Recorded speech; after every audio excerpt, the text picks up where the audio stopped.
You're going to hear some of the contributors. Tonight, you're going to hear some of the contributors to the new book entitled The Irish in America.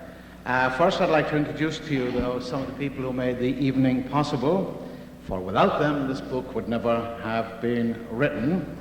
And Maureen O'Brien, who's the genius editor over at Hyperion. Where are you, Maureen? Yes, you can applaud very loudly. Terry Galway and Michael Coffey, who put the whole thing together. Well done.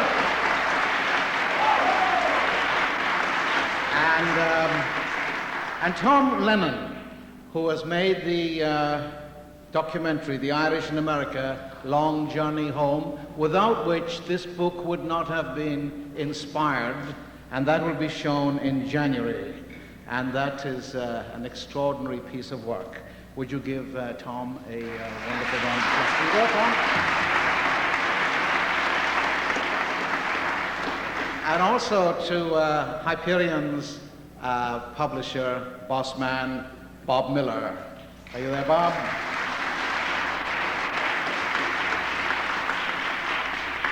And then we have I'll let you know about the other bods that are coming up. Agua. This event that we're having tonight is in Tammany Hall, and this was when politics was clean and pure and proper, before there was such a thing as a Republican in charge of anything.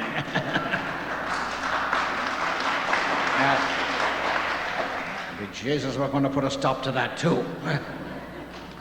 George Washington Plunkett said everybody's talking these days about Tammany men grown rich on graft, but nobody draws the distinction between honest graft and dishonest graft. And there's all the difference in the world between the two, said he. And he said, if my worst enemy was given the job of writing my epitaph when I'm gone, he couldn't do any better than write, George Washington Plunkett, he's seen his opportunities and he took them. God rest you, George, wherever you are. Anyway, I was in Ireland this morning. I left from Cork to get here tonight, and it occurred to me that it was an easy journey, because it always is when the plane takes off and when the plane lands. I like that, and any day above ground is a good one. But and especially when you get onto it again. But I was reflecting a bit on, when you look down, I could see if you can see some of the ocean there, and indeed, if they could put crosses there like they have in Arlington Cemetery, there would be white crosses, a lot of white crosses there for many of the Irish who died coming over here. And we left Ireland years ago, centuries ago. We left recently. Some came because we wanted to, some came because we had to, but regardless of that, we needed to get to this land of opportunity, this decent, compassionate, generous land. And we must never forget where we came from and never forget the vision we had of where we are going. Some of the Irish have forgotten it, and they have become Republicans and Conservatives. But it's a form of brain damage to become a Conservative, and the journey can do that to people.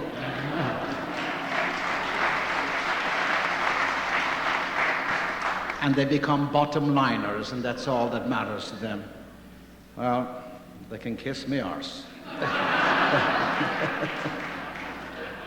I'm going to read you a piece now, which I wrote for this wonderful book, The Irish in America. It's called Acting Irish, To Be or Not to Be. According to legends circulating in the Irish community, it was ourselves who discovered America. First there came St. Brendan and his monks and their currachs, those cowhide-covered boats still used by Irish fishermen. If you can't credit that legend, here is our fallback position. When C. Columbus was on his way to India, didn't the poor man make a stop at the city of Galway in the western part of the Emerald Isle to pick up a drop of water, some turnips and a bit of Irish bacon? And in the course of his peregrinations around that ancient city, having a pint of stout here and a pint of stout there, didn't he run into that very rare being a loquacious Irishman named William Ayres. William, in the course of conversation, said that he had done a bit of travelling on the heaving seas and had seen things, as Captain Boyle said to Joxer in June on the Paycock, that no mortal man should speak of that knows his catechism. This spate of verbiage so impressed Christy C. that he hired our man on the spot, room and board provided and a reasonable salary, to be the navigator for the three Santas, indeed the whole expedition. Of course, William had no intentions of going anywhere near India, for he knew full well that the Indians would never be prepared to receive the millions of Irish who would immigrate in later years to America, so of course he steered them to this continent. 'Twas said William Ayres was the first man ashore, and great actor that he was, he temporarily convinced the boss that this was the home of the Hindu. And that's how the first Irish actor came to America, and they've been applauding us ever since. At least a small fraction of us. It's a strange business being an Irish actor in the United States, despite the long list of Irish playwrights from Congreve, Sheridan, Wilde and Yeats and Shaw, Casey and Beckett to Carroll, Friel and Behan. It's the exception rather than the rule to find the Irish actor in the Irish part. Though he be white-complected and appears to be Caucasian as well as fluent in the tongue of the oppressor, as soon as the mouth is opened to expel the words, there's a collective shake of the casting folks' noggins because the accent is not American. Out in La La Land, Hollywood, I was once sent to audition for the role of a priest in a television show. The description of this man in the casting breakdown was as follows. He is a prison chaplain, late 50s, grey-haired, heavy-set, ruddy complexion, blue-eyed Irish, going by the name of Father O'Hara. I thought I might have a chance at it. I went to the place of audition, was going over the sides, which is a term used for a script excerpt, when a voice said, "Is there a Malachy McCourt here?" I raised my head and observed a female who might have been verging on her 14th year, so I raised a forefinger to indicate that I was present. She told me to follow her, which I did, and we proceeded down a corridor and into a room with this diminutive lass, followed by me. I was gawking around furtively to see if there was any responsible adult present, when the diminutive one informed me that I would be reading for her, that she was Mindy. I believe all casting directors are called Mindy in Hollywood. As good an actor as I am, it was hard to conceal my astonishment that this mere child was going to judge my professional capabilities. However, not for me to judge. So we began the reading, she going first, with me responding. I was startled by a series of yelps from Mindy, to wit, What is this? What is what, says I, thinking that a rat had entered the room, she was so exercised. What is this dialect you're using? That is not a dialect, says I, that is an accent. What's the difference? Bleated Mindy. An accent denotes a national origin, and a dialect denotes a specific region of that nationality. Well, whatever it is, it won't do. The script says O'Hara is Irish, says I. Not your kind of Irish, says she. It would appear, says I, that we're on different wavelengths. Mindy agreed, and I left rather rapidly lest I commit casticide, i.e. murder of a casting director. There was a time when that great exponent of Beckett's works, Jack McGarn, much beloved by the Samuel himself, was in New York City, and he was experiencing a bit of financial difficulty, as happens to all actors from time to time. Though a smallish man, Jack had a powerful, deep and distinctive voice, a trained voice, so that every word he spoke was understood. There was still the hint of his native Dublin in it, which added to his charm. Anyway, someone, an agent perhaps, said Jack should do commercials for the money there was in it. So off he went, full of good cheer, to audition for a voiceover, the character in the commercial being a Martian. The ubiquitous they gave him the script, the usual minute of dialogue. Jack got behind the microphone and gave it his powerful all, only to be informed by a male Mindy that that was not the way Martians spoke. A stunned McGarn asked, "How the fuck do you know what a bloody Martian sounds like?" No response being forthcoming, Jack stalked out and never attempted a commercial again. Historically, the good and not so good Irish have made their mark here. They founded the first newspaper, they printed the Declaration of Independence, they invented the submarine, they found the Comstock lode, and a half a dozen signers of the Declaration of Independence were Irish born. And weren't they gunmen, sheriffs, brothel keepers, slave traders, priests, pariahs, railroad builders, Custer's cavalrymen, way out of proportion to the general population? But in film, on stage, and in television, if an Irish accent is heard, it's usually one of the Sure and Begorra Brigade bespeaking. People here in these United States have been brainwashed by the Brits into thinking that all Irish women are husband and priest ridden, fit only for domestic service, and that all male mix are shiftless, good-for-nothing abusers of alcohol and of each other. The truth is, we're like any other oppressed race. It's impressed on us that as subhumans we're in bondage because our oppressors are superior to us in every way.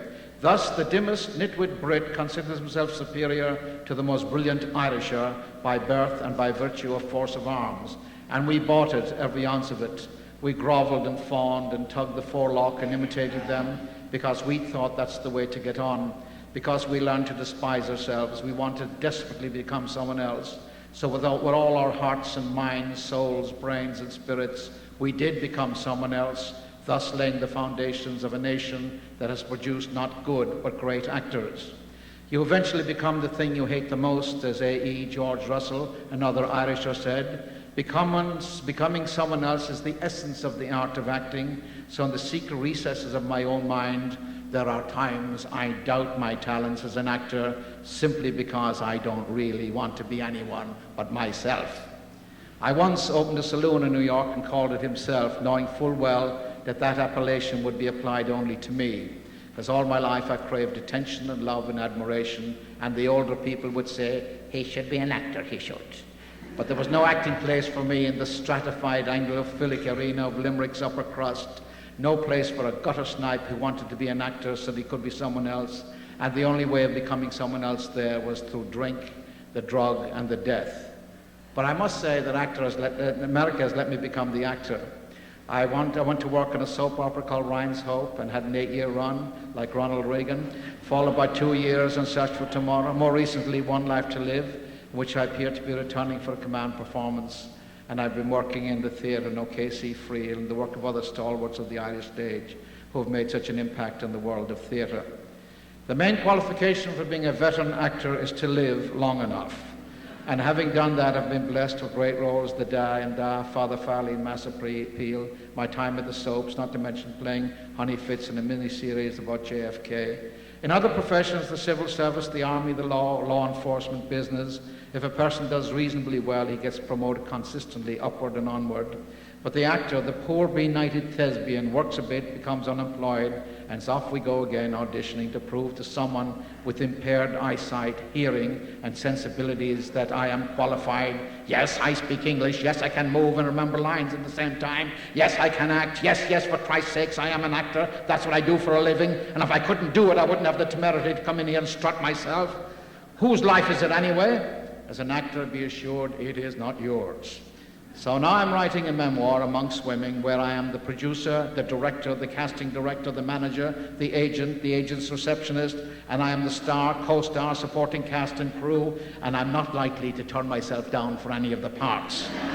Places, please then, lights the half, house lights out, stage lights out, on stage Malachy, lights up, speak the speech, I pray thee, for they await the word.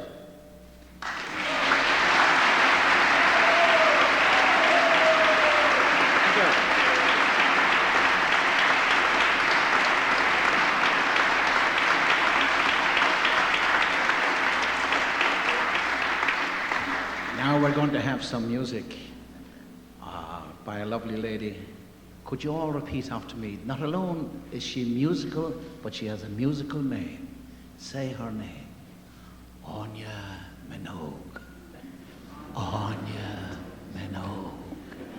Anya Minogue. Let's hear a round of applause for Anya Minogue.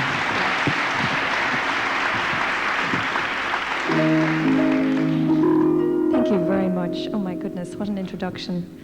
My name is Anya Minogue, and I just like you to know I've no political leanings whatsoever.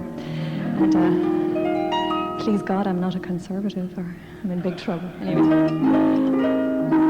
I'd like to play a piece for you from O'Carolan, and this is called O'Carolan's Concerto.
Another beautiful woman who will read to you a poem to Mrs. Moore at Inishannon, Helena Mulkerns.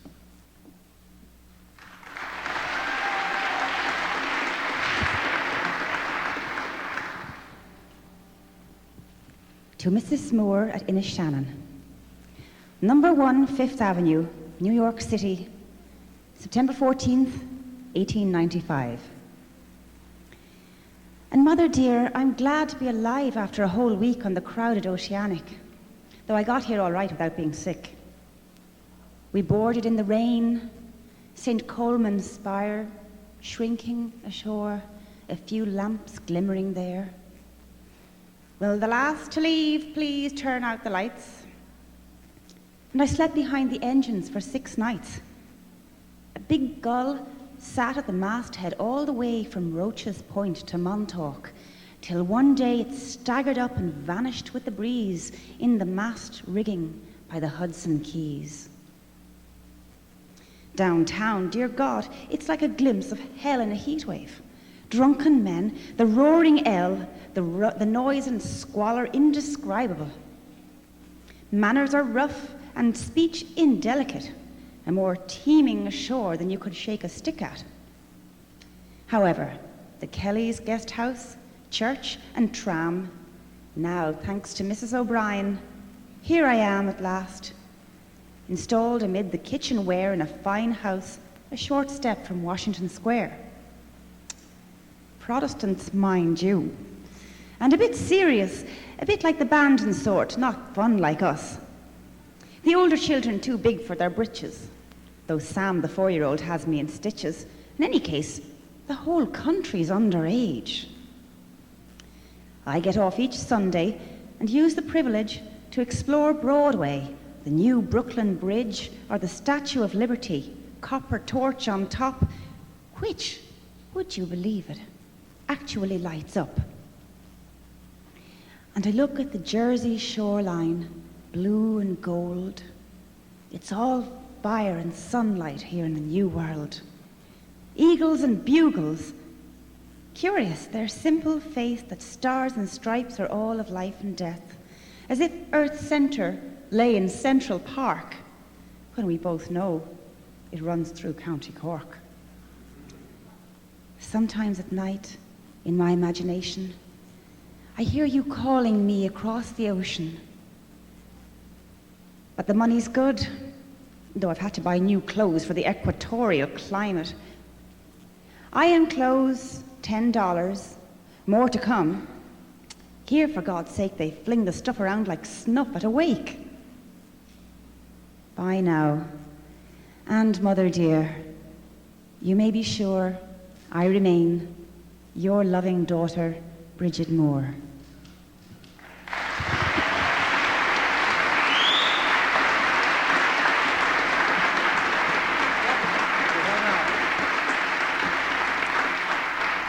Helena's also an extremely talented writer herself. She writes for many, many publications. She's a poet. She also sings, and you will be hearing that very shortly. The next reader was a friend of mine named Peter Quinn, a most extraordinary man. He wrote a book called Poor Banished Children of Eve, but you haven't read it. It's mandatory reading. And you can still get it in a hardcover, but if you can't do that, paperback will be all right. We're not supposed to say that in mixed company. And Peter is a brilliant man, and his piece today is, what is it? Farmers No More, From Rural Ireland to the Teeming City. Peter Quinn.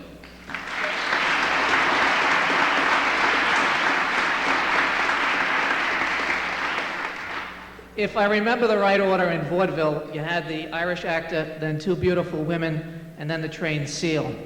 So that's my role tonight. Anybody wants to throw fish can go ahead. I'd like to start by doing what Malachy did, which is to congratulate Terry Galway and Michael Coffey. They've done a tremendous job.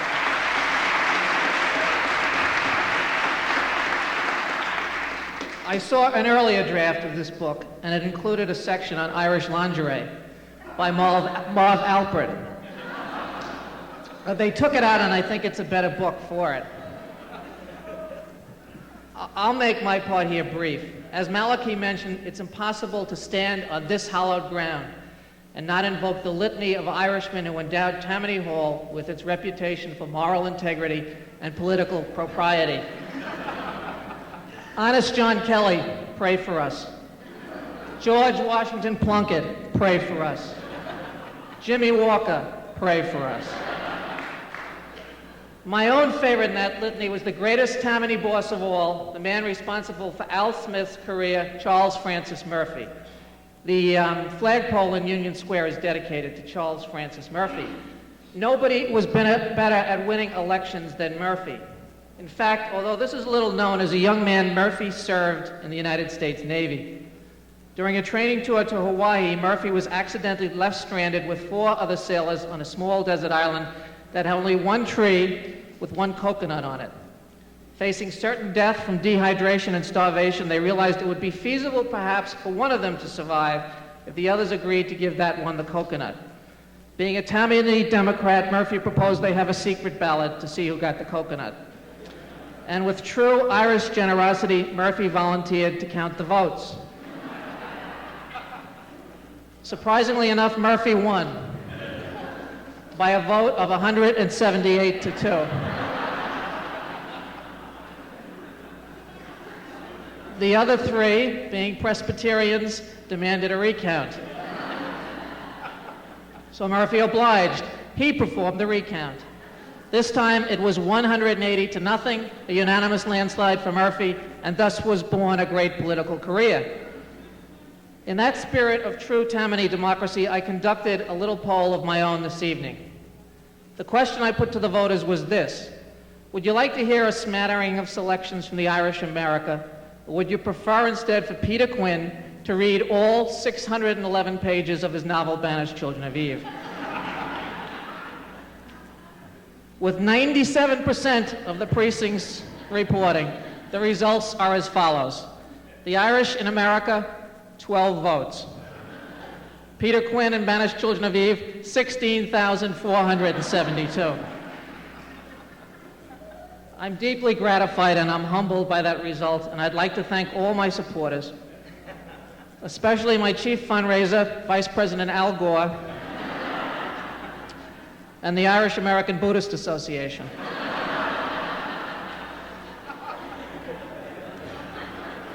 And there's no governing authority here tonight, let me say that. However, in view of the real miracle that Terry Galway and Michael Coffey performed in producing a book of such depth and fluency and truth in so short of time, and in view of the fact that Maureen O'Brien and the good people at Hyperion are paying for the drinks at tonight's book party, I've decided to put aside the wishes of the electorate and proceed with my assigned task here this evening. So, as they say, let's go to the audio tape. This is the selection that I wrote for the book. I'm just going to read a part of it. Farmers No More, from rural Ireland to the teeming city. In 1975, the year after my father died, my mother announced she was planning a trip to Ireland. She wasn't interested, she said, in a guided tour of the "if this is Tuesday, this must be Dublin" type. She wanted to visit the places in County Cork that her parents had emigrated from in the 1880s. To describe my mother's decision as unusual is to understate. A steadfast Catholic who wouldn't hesitate to identify herself as Irish, she had never shown the slightest interest in exploring the past. Occasionally, she expressed the opposite, going beyond a blanket dismissal of questions her children posed about the family history to the very active destruction of birth and death records, diaries, newspaper clippings, obituaries, anything she could get her hands on. My parents met in 1928 while my mother was a junior in college and my father was working as a civil engineer and attending Fordham Law School at night. They carried the stamp of the 20s the rest of their lives, or at least of aspects now considered emblematic of the decade. Urbane and stylish, they were wonderful dancers and they loved to go to nightclubs and the theater. But my mother and father weren't exactly Zelda and Scott. The idea of marrying outside the Catholic fold was a non-starter. Ivy League schools were beyond the pale. Though they enjoyed an evening's jaunt in the downtown cosmopolitan world, their home was uptown on the ethnic terra firma of the Bronx, where my father made his political career in Ed Flynn's version of Tammany Hall. They were city people to the bone, content to rent an apartment rather than a house.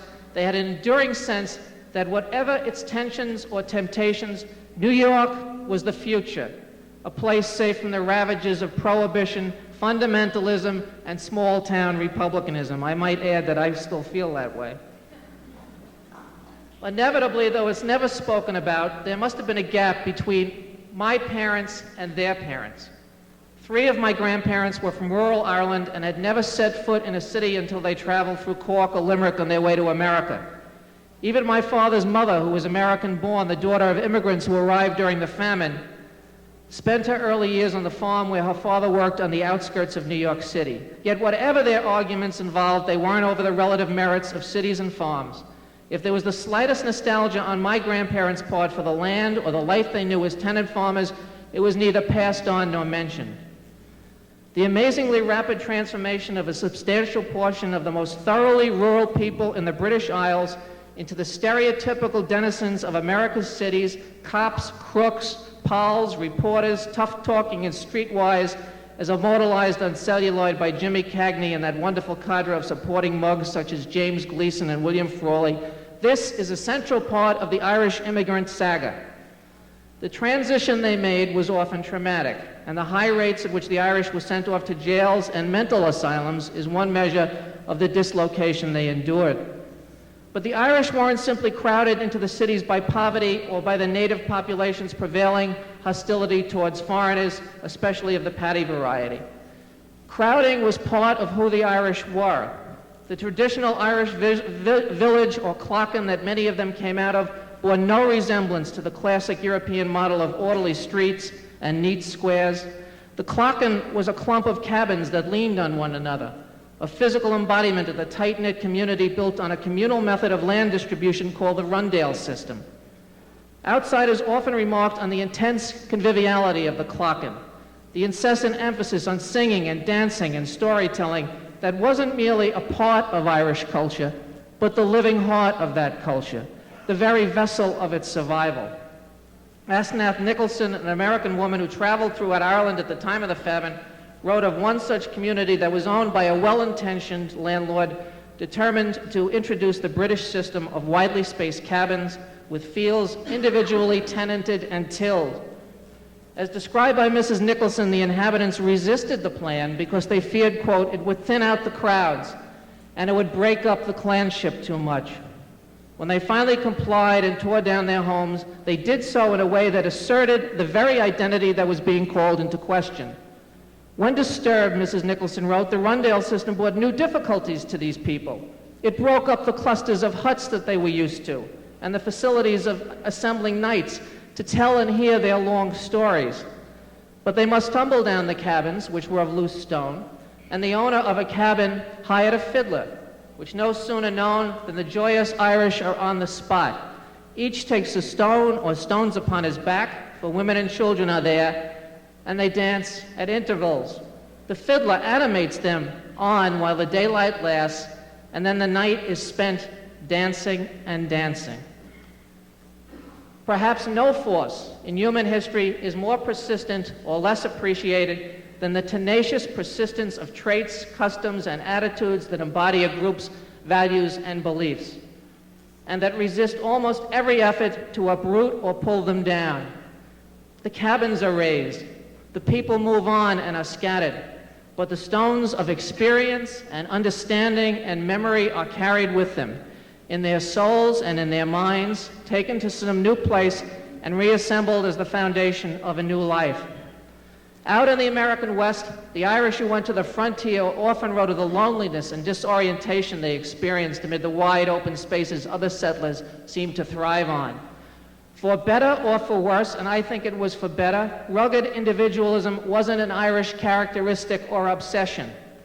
Back east, weighing the success of Tammany Hall, the cultural elite of the day thought it detected among the Irish a natural proclivity, as George Templeton Strong said, to bread and circuses.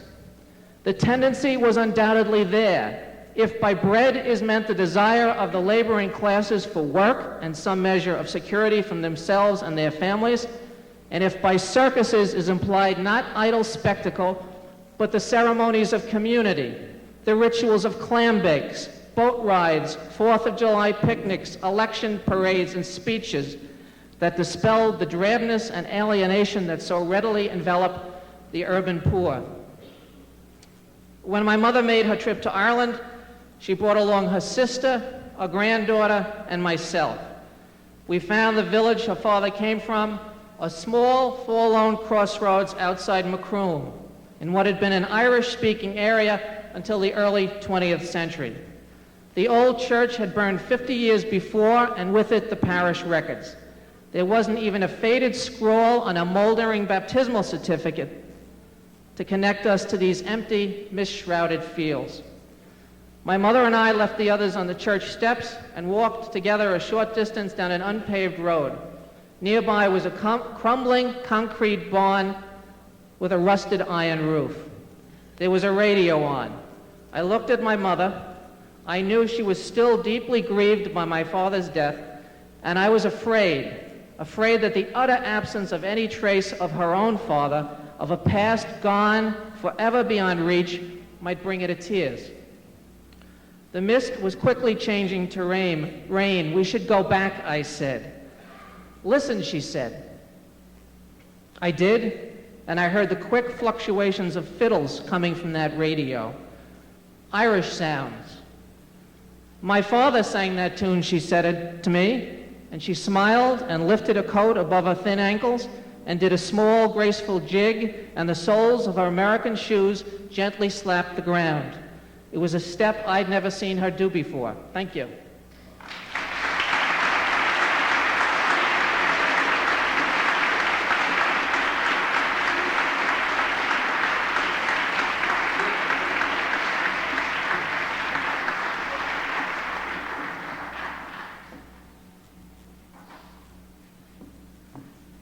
This is called a sean-nós, and it's originally from County Donegal. It's an immigrant lament, this one. Thank you. The red fan in Ortikwan,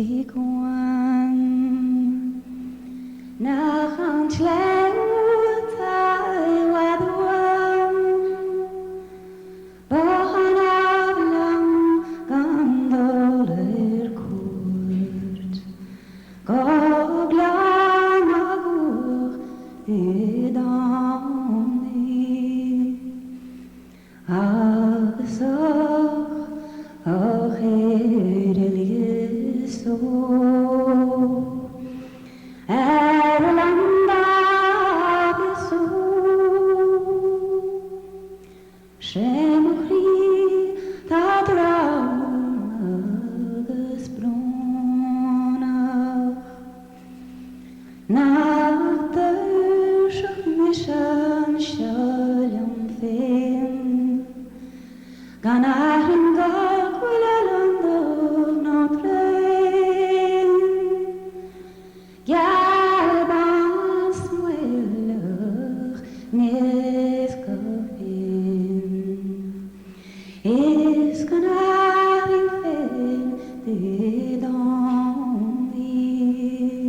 See that the balcony was full when I was up here because the lights are in my eyes, but and I was going to say glad you dropped in, but I decided I better not say that because it's a very long drop here, so stay where you are.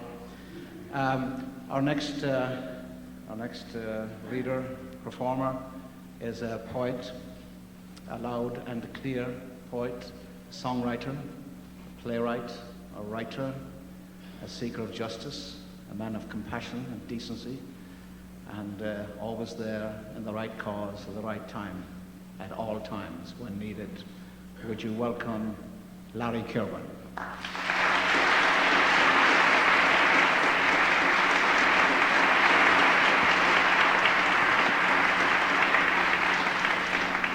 I saw a movie in Ireland when I was a teenager. It was called Midnight Cowboy, and I immediately hopped on a plane and came over here looking for a rat, so I found Malachy. Oh, Lord have mercy on me. When I was 8 years old, in the custom of the times, I was sent to mind my recently widowed grandfather. This is back in the town of Wexford. Now, Thomas Hughes was a gentleman, but could rise to a fury when reminded of the wrongs visited upon Ireland by the English. The famine in particular drove him to distraction. And it still chills me to remember the terror, awe, and the hatred in his voice as he spoke of Black 47. His own father had narrowly escaped starvation by securing work as a stonecutter on one of the great Anglo-Irish houses then being built around the country. More than 100 years later, Thomas Hughes was insisting that I, in my turn, should bear witness to a catastrophe caused by a rapacious landlord system and a callous government in London. For the first few years of the mining, I drank in his stories, and I can still visualize the people dying in ditches with grass stains in their mouths. Now, Thomas was an anarchist, and he didn't care much for any government, but he particularly detested one that could stand by and allow millions to either perish or emigrate. And he had a burning disdain for most things English, yet like many native Irish people to this day, he was ready to doff his cap at the first syllable of a BBC accent. The child noted this paradox, and a soon-to-be rebellious adolescent was quick to employ it. Once I discovered the Beatles, the old man's xenophobic tribalism seemed anachronistic at best, destructive at worst. And so I avoided him, and I was ashamed of him. I locked myself in my room and turned up the Liverpool volume to chase away the ghosts that haunted the shabbily respectable old house. I can only imagine what he thought of me back then. Amid the scream of guitars, I would have been to him a Shoneen, a hated West Brit. So as soon as I could, I left for Dublin and eventually the Lower East Side of New York City. I was now long past the Beatles and floated self-consciously on the new wave, burning green lightning streaks in my hair whilst merrily aping David Bowie. I was adrift in a sea of fashion and disposable music, lurching negatively down East 9th Street. And then the old man died, and I didn't even get back for his funeral. Ireland seemed so far away in those days, besides which I was flat broke, and to add insult to injury, I didn't even have a green card. The breaks came and went, life was fast and furious. I was signed and dropped by a succession of record companies, until one day in the mid-'80s, in a fit of self-disgust, I walked out on the rock and roll circus forever. I immersed myself in writing plays, but often late at night, while reworking a scene for the umpteenth time, I would hear the old man's voice across the years.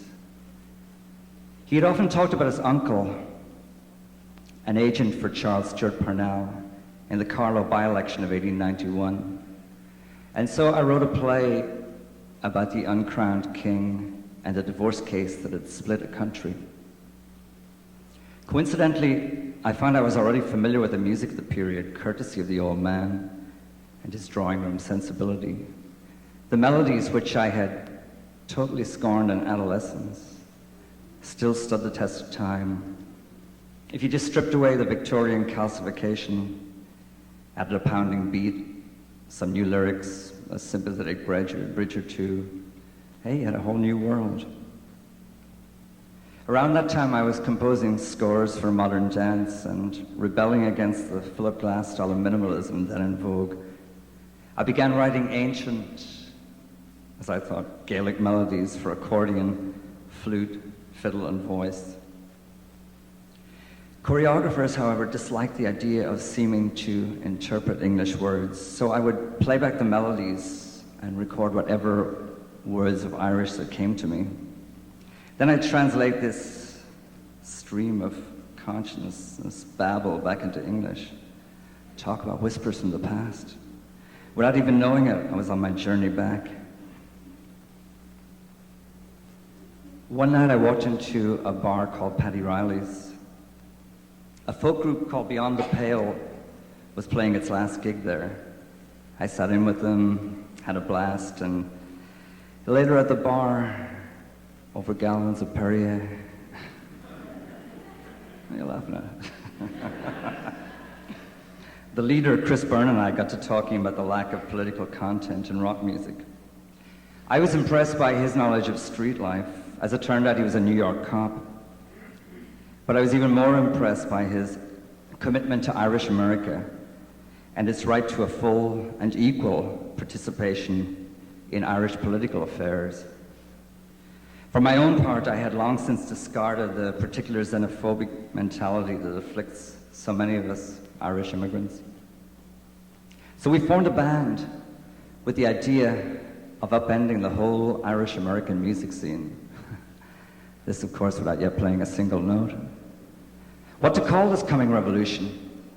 A familiar voice whispered, Black 47, and a band was named. I still don't know why there was so much resistance at first. Of course, we were loud, proud, full of attitude, and unwilling to take any advice, even up to today.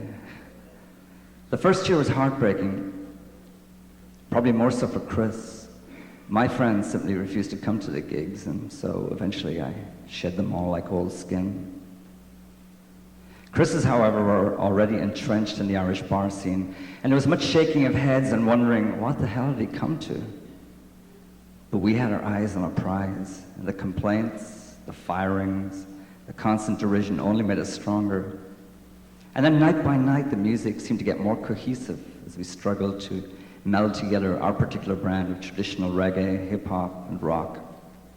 And the old man, he was now a constant presence. I threw myself open to all his influences, and the songs streamed at.